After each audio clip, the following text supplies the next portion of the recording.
यह गरुड़ पुराण का 8वां अध्याय है। इस अध्याय में आतुरकालिक यानी कि मरणकालिक दान एवं मरण काल में भगवान नाम स्मरण का महात्म, अष्ट महादानों का फल तथा धर्माचरण की महिमा। गरुण जी ने कहा, हे प्रभु, पुण्यात्माओं की सारी पारलौकिक क्रियाओं के संबंध में मुझे बताइए। पुत्रों को जिस प्रकार वह क्रिया करनी चाहिए उसे उसी प्रकार कहिए। श्री भगवान ने कहा, हे तार्क्ष, मनुष्यों के हित की दृष्टि से आपने बड़ी उत्तम बात पूछी है। धार्मिक मनुष्य के लिए करने योग्य जो कृत्य हैं वह सब मैं तुम्हें कहता हूँ। पुण्यात्मा व्यक्ति वृद्धावस्था के प्राप्त होने पर अपने शरीर को व्याधिग्रस्त तथा ग्रहों की प्रतिकूलता को देखकर और प्राणवायु के नाद न सुनाई पड़ने पर अपने मरण समय जानकर निर्भय हो जाए और आलस का परित्याग कर जाने अनजाने किए गए पापों के विनाश के लिए प्रायश्चित का आचरण करे। जब आतुर काल उपस्थित हो जाए तो स्नान करके शालिग्राम स्वरूप भगवान विष्णु की पूजा कराए।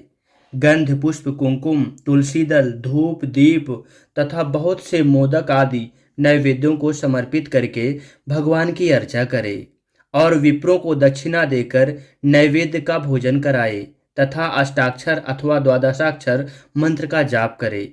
भगवान विष्णु और शिव के नाम का स्मरण करे और सुने। भगवान का नाम कानों में सुनाई पड़ने पर वह मनुष्य के पाप को नष्ट करता है।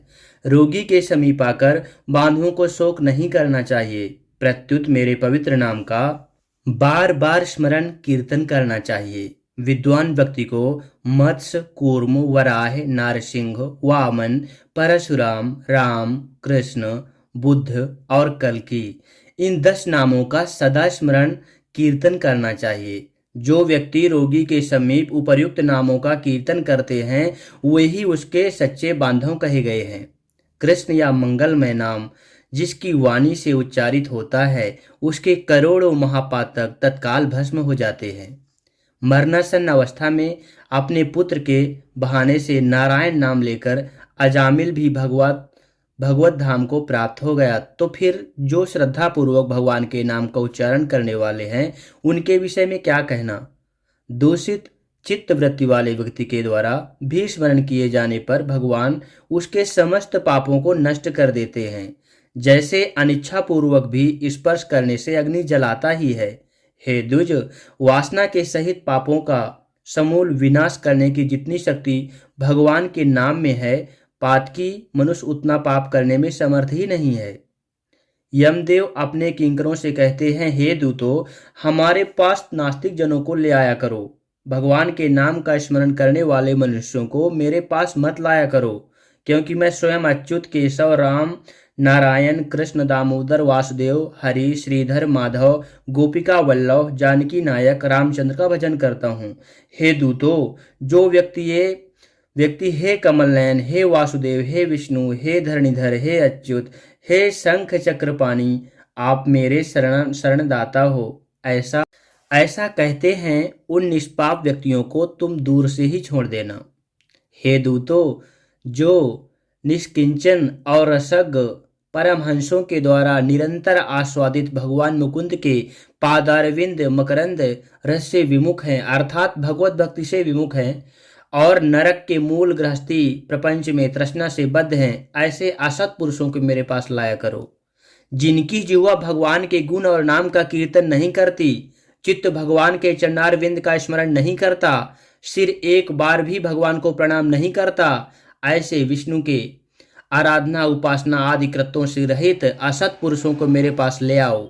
इसलिए हे पक्षेंद्र, जगत में मंगल स्वरूप भगवान विष्णु का कीर्तन ही एकमात्र महान पापों को आत्यंतिक और एकांतिक निवृत्ति का प्रायश्चित है, ऐसा जानो।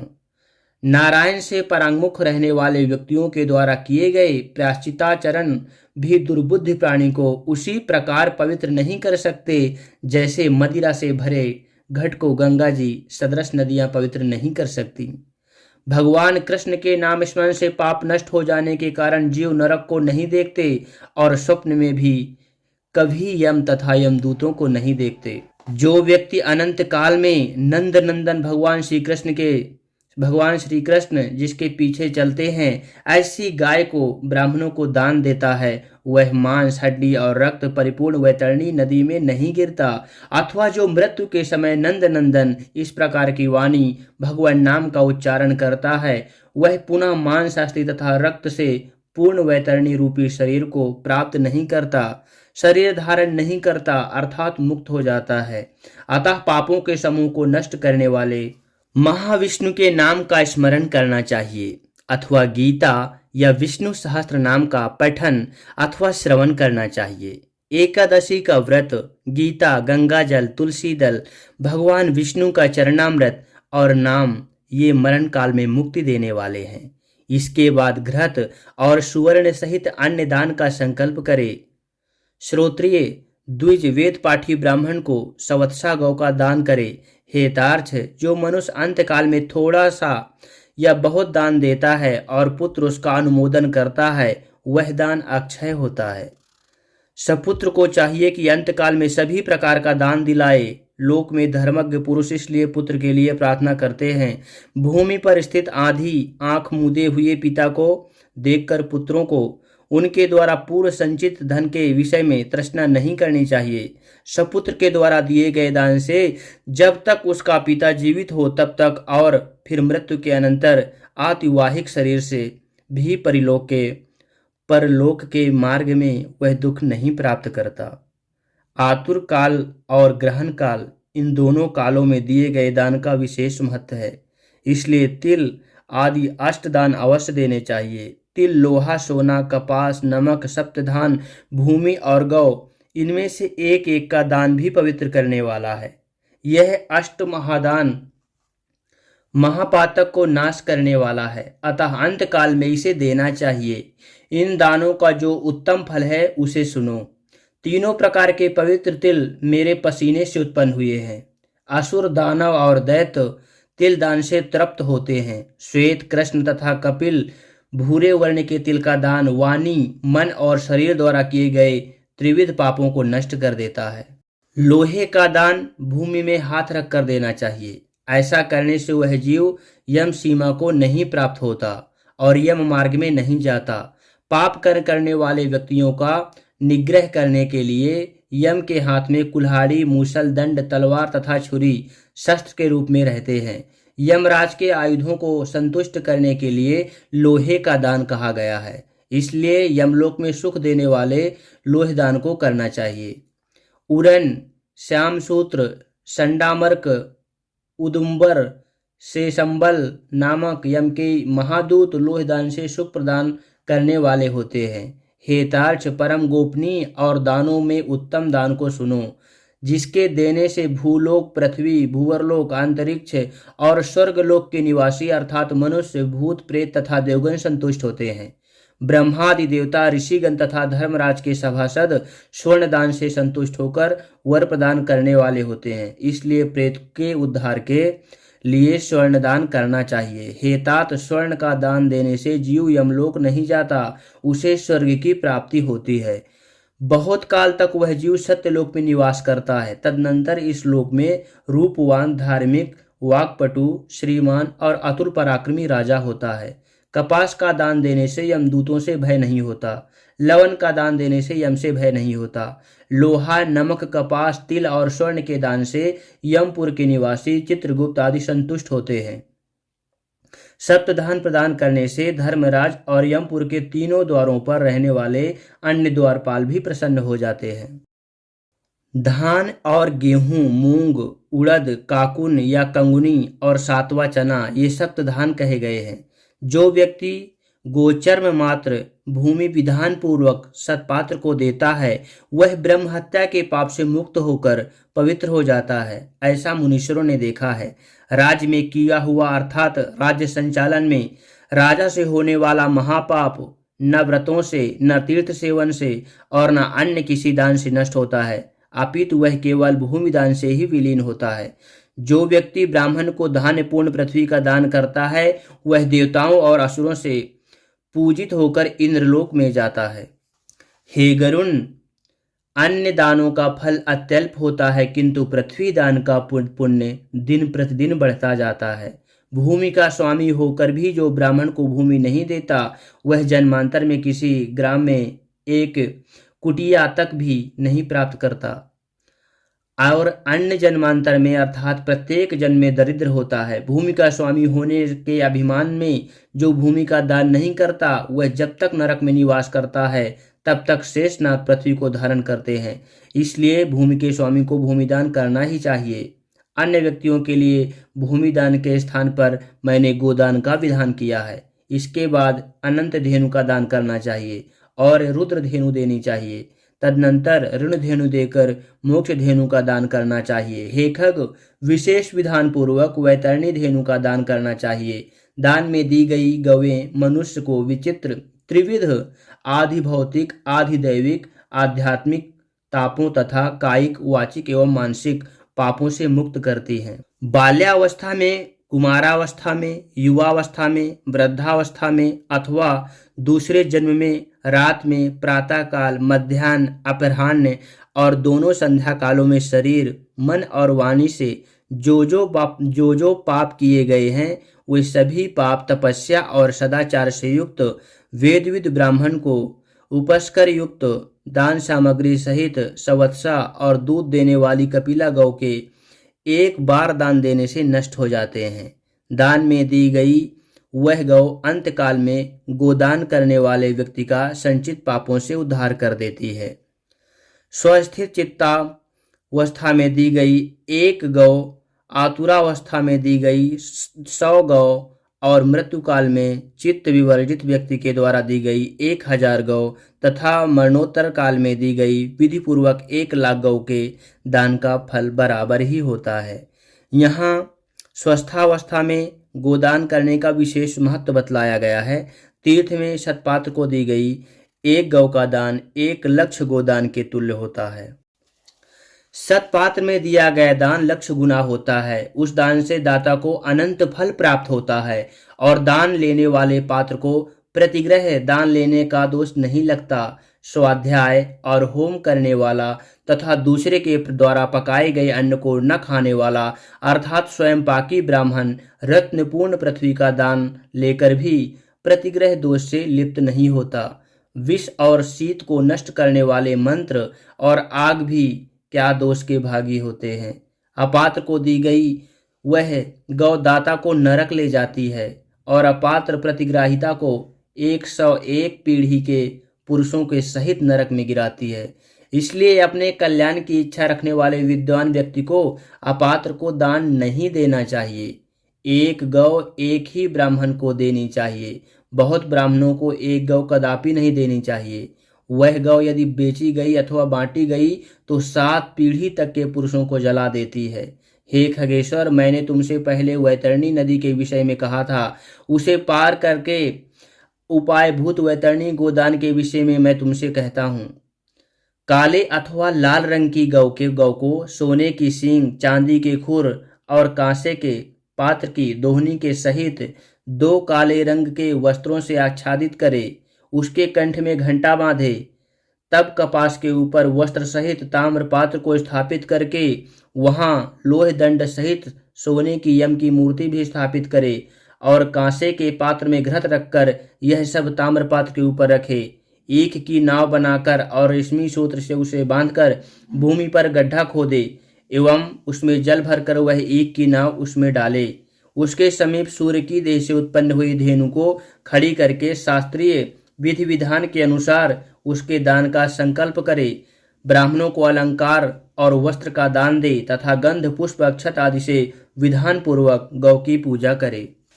गौ की पूंछ को पकड़ करके ईख की नाव पर पैर रखकर ब्राह्मण को आगे करके इस मंत्र को पढ़े। हे जगन्नाथ, हे शरणागत वत्सल, भवसागर में डूबे हुए शोक संताप की लहरों से दुख प्राप्त करते हुए जनों के आप ही रक्षक हैं। हे ब्राह्मण श्रेष्ठ, विष्णु रूप भूमि देव, आप मेरा उद्धार कीजिए। मैंने दक्षिणा के सहित यह वैतरणी रूपिणी गौ आपको दिया है। आपको नमस्कार है। मैं महाभयावह यम मार्ग में 100 योजन विस्तार वाली उस वैतरणी नदी को पार करने की इच्छा से आपको यह वैतरणी गौ का दान देता हूँ। आपको नमस्कार है। हे वैतरणी धेनु, हे देवेशी, यम द्वार के महामार्ग में वैतरणी नदी को पार कराने के लिए आप मेरी प्रतीक्षा करना।